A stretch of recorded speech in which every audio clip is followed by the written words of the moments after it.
بسم اللہ الرحمن الرحیم۔ السلام علیکم دوستو۔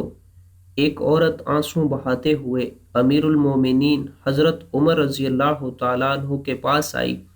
اس کا حال یہ تھا کہ کپڑے میلے کچیلے تھے، ننگے پاؤں تھی، پیشانی اور رخساروں سے خون بہہ رہا تھا، اور اس عورت کے پیچھے ایک طویل القامت آدمی کھڑا تھا۔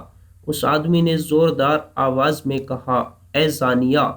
حضرت عمر رضی اللہ تعالیٰ عنہ نے فرمایا، مسئلہ کیا ہے؟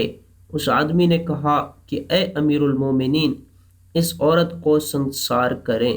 میں نے اس سے شادی کی تھی اور اس نے 6 مہینہ میں ہی بچہ جنم دیا ہے۔ حضرت عمر رضی اللہ تعالیٰ عنہ نے اس عورت کو سنسار کرنے کا حکم دے دیا۔ حضرت علی رضی اللہ تعالیٰ عنہ نے، جو حضرت عمر رضی اللہ تعالیٰ عنہ کے برابر بیٹھے تھے، کہا، امیر المومنین، یہ عورت زنا سے بری ہے۔ حضرت عمر رضی اللہ تعالیٰ عنہ نے فرمایا کہ وہ کیسے؟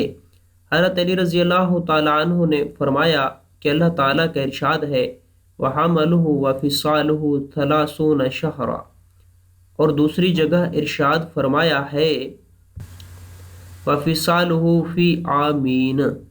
تو ہم جب اس سے رضاعت کی مدت نکالیں گے، جو کہ 30 مہینوں میں سے 24 مہینے ہیں، تو 6 ماہ ہی باقی رہ جائیں گے، لہٰذا ایک عورت 6 ماہ میں بچہ جن سکتی ہے۔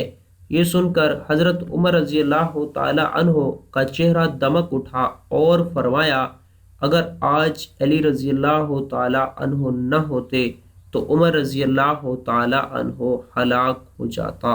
اس طرح کی مزید سبق آموز کہانیوں کے لیے ہمارے چینل کو سبسکرائب کریں۔ شکریہ۔